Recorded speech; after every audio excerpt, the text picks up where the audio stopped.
সকলোকে নমস্কাৰ NIACL new India assurance company লিমিটেডত 300টা এছিষ্টেণ্টৰ পদ মুকলি হৈছে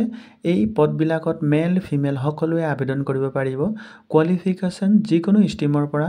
গ্ৰেজুৱেশ্যন কৰা থাকিব লাগিব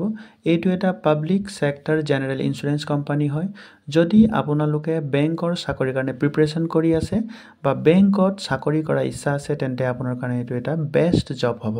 এইটো এটা ক্লাৰিকেল জব হয় মই আপোনালোকক এই ভিডিঅ'টোত এই পদৰ বিষয়ে এই কোম্পানীৰ বিষয়ে গোটেই জব প্ৰফাইল আপোনালোকক জনাম আৰু লগতে নোটিফিকেশন সিলেকশন প্ৰসিডিউৰ এই পদটোত স্যালাৰি কি থাকিব সকলোখিনি কথা স্টেপ স্টেপকে আপোনালোকক জনাই যাম আপোনালোকে ভিডিঅ'টো স্কিপ নকৰাকৈ শেষৰলৈকে চাব আৰু মই নতুন চেনেল আৰম্ভ কৰিছো ইয়াত চৰকাৰী আৰু বেচৰকাৰী বিভাগৰ সকলো নোটিফিকেশন আপোনালোকক দি থাকিম আপোনালোকে চেনেলটো সাবস্ক্ৰাইব কৰি মোক সাপোৰ্ট কৰক সকলোতকৈ আগত জনাই আছো পে স্কেল এই পদৰ কাৰণে লেভেল 1 লেভেল 2 লেভেল 3 এনেকৈ পে স্কেল দেখিবলৈ পোৱা গৈছে আপোনালোকক যদি মই প্ৰথম স্যালাৰি কথা কওঁ তেতিয়ালে এপ্ৰক্সিমেটলি 37000 আপোনালোকৰ ফাৰ্স্ট স্যালাৰি হ'ব লগতে এক্সট্ৰা বেনিফিটস আপোনালোকৰ দেখিবলৈ পোৱা গৈছে মেডিকেল বেনিফিটস আৰু হস্পিটেলাইজেশ্যন এক্সপেন্সিভ ট্ৰেভেল সাবসিডি আপোনালোকৰ এইবিলাকো আপোনালোকে পাব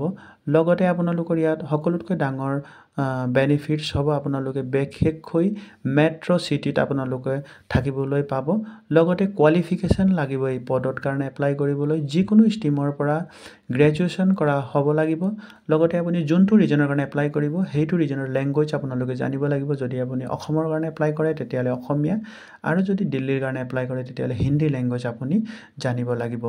এজ মিনিমাম এজ 21 বছৰৰ লৰা ছোৱালী আবেদন কৰিব পাৰিব আৰু ম্যাক্সিমাম 30 বছৰলৈকে আপোনালোকে আবেদন কৰিব পাৰিব লগতে এজ ৰিলেক্সেশন দেখিবলৈ পোৱা গৈছে শিডিউল কাষ্ট শিডিউল ট্ৰাইবৰ কাৰণে 5 বছৰ ৰিলেক্সেশন OBCৰ কাৰণে 3 বছৰ ৰিলেক্সেশন ডিসেবিলিটিৰ কাৰণে 10 বছৰ আৰু এক্স সাৰ্ভিসমেনৰ কাৰণে 45 বছৰ বয়সলৈকে আবেদন কৰিব পাৰিব উইন্ডোজ ডাইভৰ্স ওমেন এইবিলাকৰ কাৰণে 5 বছৰ ৰিলেক্সেশন আছে যদি আপোনালোকৰ অৰ্হতা মিলিছে তেতিয়ালে আপোনালোকে আবেদন কৰিব অতি সোনকালে 1 তাৰিখৰ পৰা আবেদন ষ্টাৰ্ট হৈ আছে আৰু 15 ফেব্ৰুৱাৰী তাৰিখে আবেদনৰ লাষ্ট ডেট আছে ইয়াত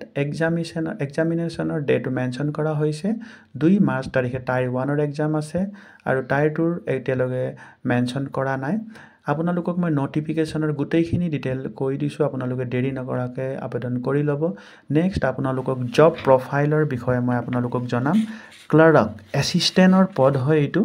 এছিষ্টেণ্ট ক্লাৰ্ক এইটো নাম আপোনালোকে শুনিছে সাগে ইয়াৰ অবিহনে কোনো অফিসত প্ৰাইভেট সেক্টৰত অফিস নচলে ক্লাৰিক এছিষ্টেণ্ট মানে ক্লাৰিকেল জব হয় ক্লাৰিকেলৰ কি কাম হয় ডকুমেন্টস চেক কৰা ডকুমেন্টস ৰেডি কৰা ডাটা আপডেট কৰা আৰু ফাইল আগলৈ পুট আপ কৰা ক্লাৰিকেলৰ কাম হয় যদি আপোনালোকে ক্লাৰিকেলৰ নাম শুনা নাই তেতিয়াহলে বেংকত যাওঁতে অনুভৱ কৰিছে সাগে কাস্টমাৰৰ পৰা ক্লাৰ্কে পইচা ডিপোজিট কৰোৱা আৰু চেক উইথড্ৰ কৰোৱা সকলোখিনি কাম ক্লাৰিকেলৰ দ্বাৰাই বেংকত কৰোৱা হয় কিন্তু NIACLৰ ক্লাৰিকেলৰ কাম অলপ বেংকতকৈ বেলেগ বেংকত পাব্লিকৰ ভিৰৰ মাজত থাকি কাম কৰিব লাগিব কিন্তু NIACLৰ এছিষ্টেণ্টে পাব্লিকৰ ভিৰৰ মাজত থাকি কাম কৰিব নালাগে কেলেই NIACL এটা ইন্স্যুৰেন্স কোম্পানী সেই কাৰণে ইন্স্যুৰেন্স কোম্পানীত এজেন্টে পাব্লিকৰ ভিৰৰ মাজত কাম কৰে এজেন্টে হিয়তৰ পৰা পাব্লিকৰ পৰা কালেকশন কৰি বেংকত আহি NIACL ইন্স্যুৰেন্স কোম্পানীত আহি এছিষ্টেণ্টৰ লগত ডিল কৰে সেই কাৰণে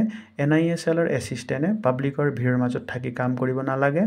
এইটো এটা ইয়াৰ প্লাস পইণ্ট আছে সেই কাৰণে এইটো বেছি ভাল বুলি ধৰা হয় আৰু NIACLত প্ৰত্যেক 6 বছৰত এবাৰ প্ৰমোশনৰ কাৰণে ইন্টাৰনেল এক্সাম দিব পাৰিব আপোনালোকে যদি এছিষ্টেণ্টত এপইন্টমেন্ট হয় তেতিয়াহলে এওত আপোনালোকে প্ৰমোশন কৰিব পাৰিব এক্সাম দি নেক্সট আকৌ সিনিয়ৰ এডমিনিষ্ট্ৰেটিভ অফিচাৰত যাব পাৰিব এনেকৈ আপোনালোকে মেনেজাৰ ইন্স্যুৰেন্স স্পেশালিষ্ট ডাইৰেক্টৰ লগে আপোনালোকে ভিতৰুৱাকে ইন্টাৰনেল এক্সাম দি আপোনালোকে যাব পাৰিব এই কাৰণে এইটো এটা NIACLৰ এছিষ্টেণ্টটো এটা ভাল বুলি ধৰা হয় নেক্সট আপোনালোকক মই সিলেকশন প্ৰসিডিউৰ বিষয়ে আপোনালোকক মই জনাম আপোনালোকে ভিডিঅটো স্কিপ নকৰক চাব আৰু যদি এতিয়ালৈকে সাবস্ক্ৰাইব কৰা নাই চেনেলটো প্লিজ সাবস্ক্ৰাইব কৰি ল'ব সিলেকশন প্ৰসিডিউৰ ইয়াত 3টা এক্সাম হয় প্ৰিলিমিনাৰী এক্সাম আৰু মেন্স এক্সাম নেক্সট আপোনালোকৰ ৰিজনেল ল্যাঙ্গুৱেজ টেষ্ট কৰা হয় প্ৰিলিমিনেৰী এক্সামত অনলাইন এক্সাম হ'ব, অবজেক্টিভ টেষ্ট টাইপৰ থাকিব। ইয়াত আপোনালোকে স্ক্ৰীনত চিলেবাছবিলাক দেখিবলৈ পাইছে। ইংলিছ লেংগুৱেজত 30টা কুৱেশ্যন, 30 মাৰ্কৰ, ৰিজনিং থাকিব, নেক্সট নিউমেৰিকেল এবিলিটি থাকিব। টোটেল 100 মাৰ্কৰ এক্সাম হ'ব আৰু 100টা কুৱেশ্যন থাকিব। নেক্সট আপোনালোকৰ যদি প্ৰিলিমিনেৰী এক্সাম পাছ কৰে তেতিয়াহ'লে মেন্স এক্সাম হ'ব। মেন্সটো আপোনালোকৰ অবজেক্টিভ টাইপত থাকিব। 250 মাৰ্কৰ এক্সাম হ'ব। 200টা কুৱেশ্যন থাকিব। আপোনালোকক মই চিলেবাছবিলাক ইয়াত দেখিবলৈ পাইছে। English, reasoning, numerical, computer knowledge আৰু জেনেৰেল এৱাৰনেছ থাকিব। আপোনালোকৰ যোনটো মেৰিট লিষ্টটো ওলোৱা হ'ব, মেন্স এক্সামৰ চাই আপোনালোকক মেৰিট লিষ্ট ওলোৱা হ'ব। নেক্সট আপোনালোকৰ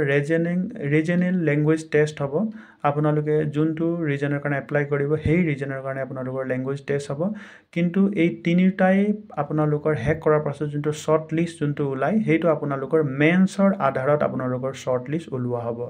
আপোনালোকৰ মেন্সৰ নাম্বাৰ চাই আপোনালোকৰ মেৰিট লিষ্ট ওলোৱা হ'ব। আপোনালোকক মই সকলোখিনি কথা ষ্টেপ বাই ষ্টেপকৈ বুজাই দিলোঁ। আপোনালোকে যদি গ্ৰেজুৱেশ্যন কৰা আছে তেতিয়াহ'লে আপোনালোকে এই পদটোত আবেদন কৰিবলৈ নাপাহৰিব। লগতে আপোনালোকৰ যদি বেংকত চাকৰি কৰাৰ ইচ্ছা আছে তেতিয়াহ'লে আপোনালোকে দেৰি নকৰাকৈ এই পদত আবেদন কৰিবলৈ চেষ্টা কৰিব।